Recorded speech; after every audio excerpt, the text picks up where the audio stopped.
L'évolution automobile des dernières années a obligé les constructeurs à développer des systèmes électriques et des circuits sophistiqués qui, à leur tour, ont conduit à la création d'un important processus de formation afin de permettre aux techniciens de mener à bien le diagnostic et la rectification des problèmes. La gamme des véhicules modèle 96 a vu l'introduction de plusieurs modifications sur les systèmes de sécurité déjà sophistiqués qui sont montés sur la gamme des Rover 600 et 800. Nous examinerons ces changements dans ce programme et parlerons du diagnostic de panne.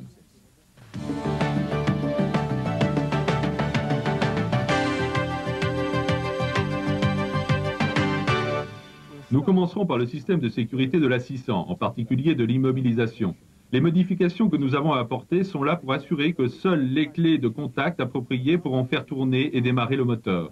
Nous examinerons également le verrouillage et le déverrouillage du véhicule en utilisant la télécommande que nous appelons CLIP.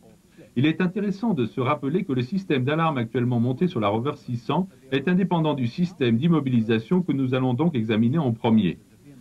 La première chose à noter est que chaque 600 est maintenant livré avec 3 clés, 2 noires et une rouge. La clé rouge est fournie avec un paquet scellé. Le propriétaire doit être averti que seules les 2 clés noires doivent être utilisées pour démarrer la voiture, pas la clé rouge, et nous verrons pourquoi dans un instant. Le moteur est immobilisé dès que le contact est coupé et est seulement remobilisé lorsque l'on remet le contact avec une clé noire appropriée. Brièvement, le système d'immobilisation fonctionne comme suit. La clé de contact noire renferme un transpondeur et le barillet de contact à clé est entouré d'une antenne. Cette antenne est reliée au boîtier de contrôle d'immobilisation ou ICU, qui est lui-même relié à l'ECM de gestion moteur et au système d'alimentation au carburant et de démarrage. Le transpondeur de la clé noire possède une mémoire renfermant les codes spécifiques à l'identification de la clé, de sorte que lorsque celle-ci est insérée dans le contacteur à clé et tournée en position 2, l'antenne transmet ce code à l'ICU.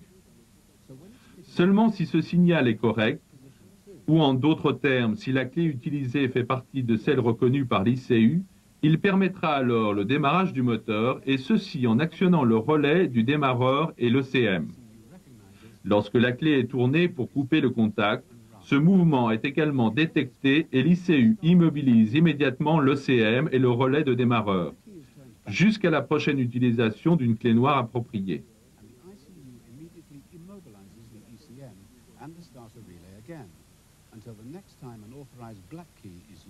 Seul le témoin représentant une clé qui se trouve sur le tableau de bord signale au conducteur ce qu'il se passe. Lorsque le contact est mis à l'aide de la bonne clé, le témoin restera allumé environ 2 secondes avant de s'éteindre. Ceci indique que le code de la clé a été reconnu et que le moteur pourra être démarré. Lorsque le contact est éteint, le témoin clignotera pendant environ 5 secondes avant de s'éteindre pour indiquer que l'immobilisation a bien été mise en marche. Au cas où une mauvaise clé sera utilisée ou que pour une raison quelconque le code de la clé ne serait pas reconnu par l'ICU, le témoin s'allumerait pendant 2 secondes comme avant, mais se mettrait alors à clignoter continuellement. À ce propos, ne confondez pas ce témoin avec les LEDs des portes. Ils ne sont là que pour confirmer le verrouillage des portes et la mise sous tension de l'alarme sonore.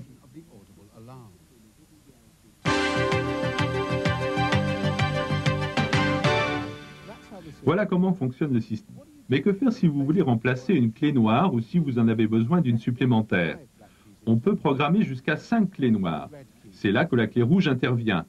Elle est utilisée pour avertir le système que vous entreprenez ce que l'on appelle la procédure d'apprentissage, pour laquelle le test book vous sera nécessaire.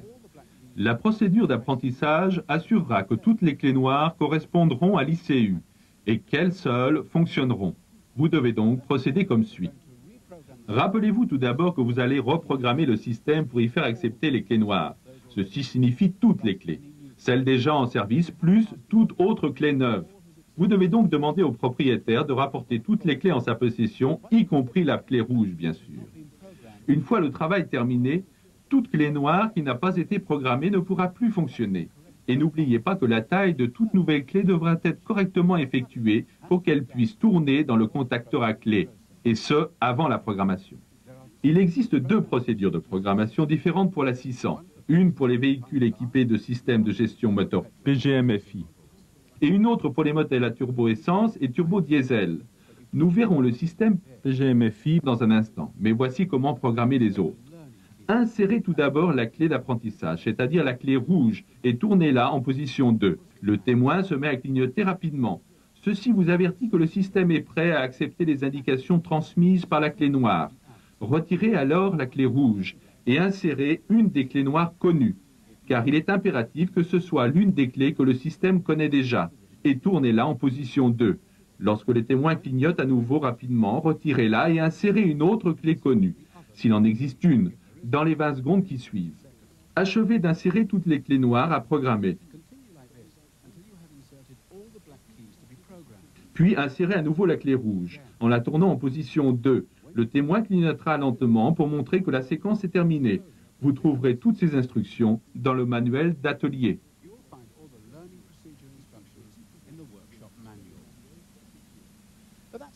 Mais le travail n'est qu'en partie accompli. Si vous essayez maintenant une clé noire, vous verrez que le moteur est entraîné, que le témoin fonctionnera correctement, mais le moteur ne démarrera pas. Car vous devez encore reprogrammer l'ECM de gestion moteur pour qu'il accepte le ou les nouveaux codes, et ceci en vous servant du test-book. Le connecteur de diagnostic est situé ici, du côté du conducteur. La procédure test-book diffère légèrement selon qu'il s'agit d'un turbo-essence ou d'un turbo-diesel. Mais sur ce moteur turbo-essence, vous sélectionnez MEMS 1.9, puis le test des sous-systèmes, les options ECM et la programmation de la sécurité. Après cela, suivez simplement les instructions inscrites sur l'écran pour finir la procédure d'apprentissage.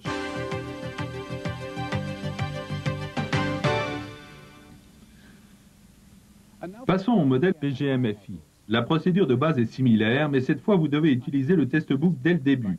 À ce propos, sur les véhicules jusqu'au numéro de châssis 266 588, équipés de système PGMFI, il n'y a pas de connecteur pour le test-book, mais il existe un kit de raccordement.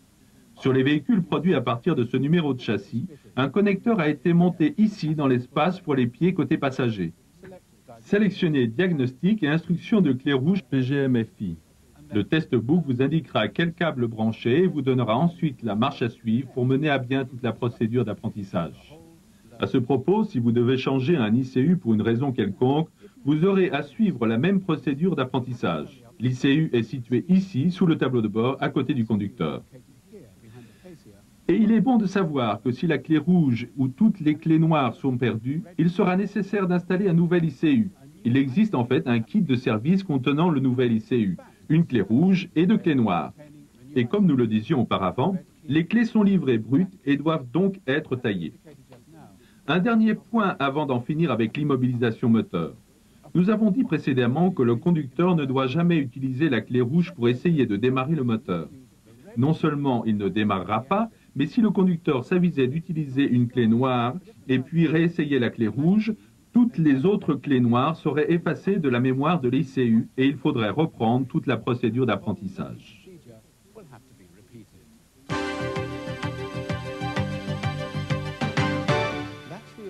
Maintenant que la partie immobilisation du système a été traitée, examinons ensuite le nouveau système PLIP et de la télécommande montée sur la Rover 600. Elle comprend deux PLIP, un récepteur et le CU de l'alarme. Le CU est situé dans le compartiment à bagages comme auparavant. Les PLIP et le récepteur sont des unités RF. RF étant l'abréviation de fréquence radio, et il remplace l'ancien système infrarouge. Ce système permet au PLIP d'être actionné plus loin de la voiture, et il n'a pas besoin d'être dirigé vers le récepteur, qui est situé ici, sous la console centrale. Le PLIP fonctionne grâce au principe du code tournant déjà existant sur d'autres modèles. Et s'il se désynchronise, vous pouvez normalement le resynchroniser en appuyant rapidement sur le bouton de déverrouillage 4 fois de suite. En cas de perte d'un PLIP, son remplaçant doit être programmé à l'ECU d'alarme pour le rendre opérationnel, en procédant de la manière suivante. Le nouveau PLIP est fourni avec une étiquette. Les lettres KR ou KV indiquent qu'il s'agit d'une télécommande de rechange pour le marché britannique. Toute autre lettre signifie que vous avez un PLIP utilisable dans un autre pays. L'étiquette possède également un code barre qui doit être entré à l'aide du test-book. Il est important de se rappeler que le code barre est unique à ce PLIP. N'enlevez pas l'étiquette jusqu'à ce que le code soit rentré. Si vous le perdez ou le jetez, le clip ne pourra jamais fonctionner. Programmez le nouveau clip dans le système d'alarme en suivant la procédure indiquée par le testbook. Une fois parvenu à la section Diagnostic, sélectionnez Sécurité année modèle 96, puis sélectionnez Programmation du clip et suivez les instructions.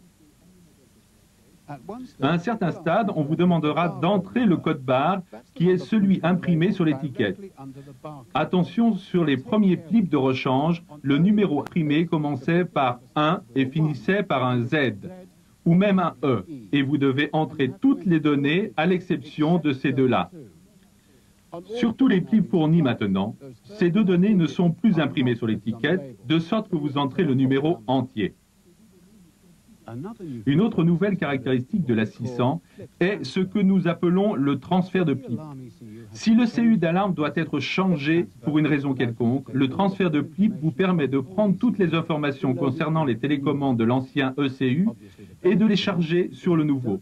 L'avantage de cette opération est que vous n'avez pas à reprogrammer manuellement tous les clips pour le CU. Et vous ne pourriez le faire que si les codes barres étaient encore disponibles. Vous aurez à nouveau besoin du testbook pour cette manipulation. Une fois parvenu dans la sécurité année modèle 96, sélectionnez le transfert de PLIP et suivez les instructions. Toutes les informations du PLIP emmagasinées dans l'ancienne ECU seront automatiquement transférées. À ce propos, le véhicule peut être verrouillé ou déverrouillé à l'aide du PLIP ou de la clé de la porte. Mais le moteur ne peut être mobilisé qu'en introduisant la bonne clé dans le contacteur à clé. Les Rover 696 année modèle 96 usine ne possède pas de code d'accès à clé. L'ultime nouvelle caractéristique que nous mentionnerons à propos de la Rover 600 est la programmation du marché. Ceci n'est pas la dernière stratégie de service-vente pour vendre plus de voitures. En fait, celle-ci a trait à la technologie qui fait que nous devons maintenant programmer un ECU pour répondre aux exigences d'un pays en particulier. Mais cela signifie aussi qu'un ECU de rechange que vous prenez au magasin n'aura pas été programmé. Vous devrez utiliser à nouveau le testbook pour prendre les informations de l'ECU défectueux et les transférer dans le nouveau. Les nouvelles caractéristiques de sécurité des 600 année modèle 96 usines peuvent se résumer comme suit. N'utilisez que les clés noires pour démarrer le moteur. Demandez au propriétaire de mettre la clé rouge en lieu sûr. Elle ne sera pas utile sauf en cas de perte d'une clé noire ou en cas de vente du véhicule. En cas de perte d'une clé noire, en cas de besoin de clés noires supplémentaires ou lors d'un remplacement d'ICU, vous devez effectuer une procédure d'apprentissage en utilisant la clé rouge et le testbook. Qu'avons-nous vu d'autre? Eh bien, qu'on utilise un PIP RF pour verrouiller et déverrouiller les portes, et qu'en cas de reprogrammation d'une nouvelle télécommande, on doit programmer son code barre spécifique à l'aide du testbook.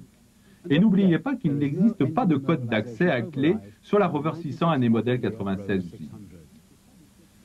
Nous vous avons également parlé du transfert de PIP et de la programmation du marché. Des systèmes conçus pour vous permettre de transférer les informations d'un ECU défectueux à son remplaçant sans avoir à appliquer de longues procédures de programmation. Nous vous en dirons plus à ce sujet en examinant la Rover 800.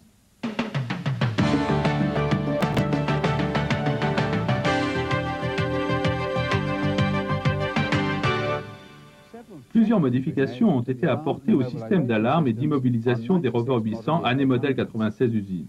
On utilise un PIP RF et le véhicule peut être verrouillé, super verrouillé et l'alarme actionnée soit avec le PIP, soit avec la clé. Ce PIP RF a les mêmes avantages que le nouveau système de la 600, un champ opérationnel plus étendu tout autour du véhicule. Le PIP possède deux boutons, un pour verrouiller et l'autre pour déverrouiller, et un système de code tournant est utilisé. L'introduction d'un système d'immobilisation passive avec transpondeur KT représente une amélioration importante. Une fois actif, le système immobilise le moteur 30 secondes après avoir coupé le contact et avoir ouvert la porte conducteur.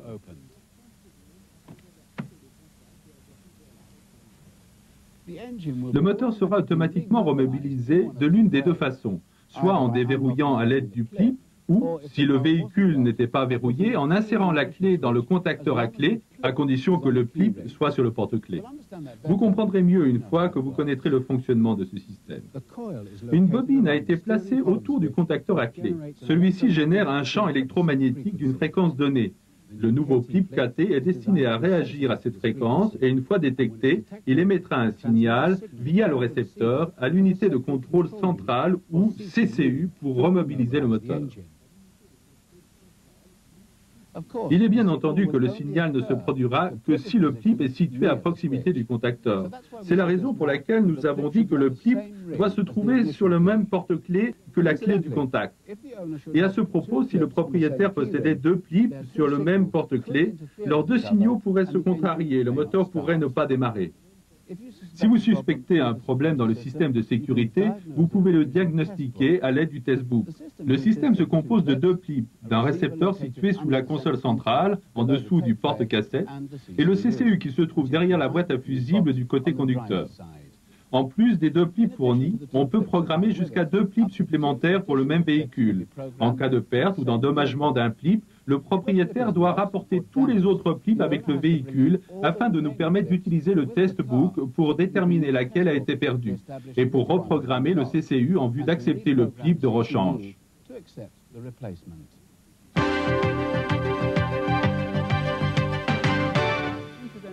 À ce propos, il existe encore sur la 800 un code d'accès à clé. Si le numéro a été égaré, utilisez le testbook. Sélectionnez Sécurité année modèle 96, sélectionnez Code d'accès à clé et suivez les instructions sur l'écran. Les points précédents annoncés au sujet de la progression d'un PLIP de revers 600 s'appliquent également à la 800. Le PLIP de rechange est fourni avec une étiquette attenante. Recherchez le KR sur l'étiquette et entrez le code barre à l'aide du testbook. La programmation du marché est également une des caractéristiques de la 800 année modèle 96 usine et est en fait beaucoup plus complet que sur la 600. Il couvrait beaucoup plus de pays. Toutes ces informations sont programmées sur le CCU lors de l'assemblage à l'usine. En utilisant le testbook, vous pouvez interroger le CCU afin de savoir pour quel marché l'unité a été programmée. Si vous devez remplacer un CCU, la pièce de rechange est fournie non programmée et vous devez transférer le programme de l'ancien CCU à un nouveau afin de le rendre opérationnel.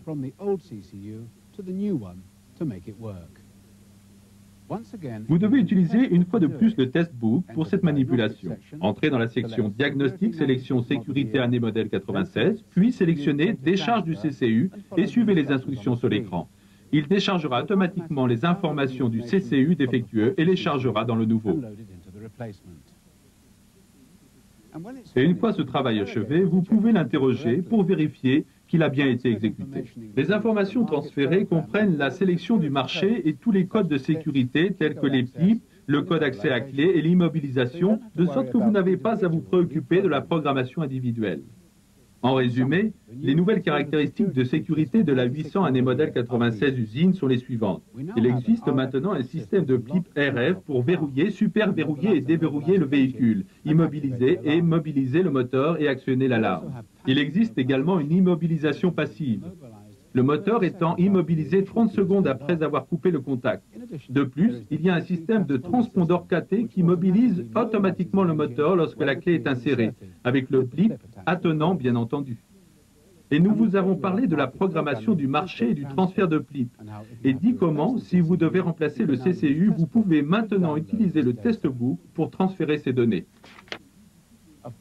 Un dernier mot avant de finir.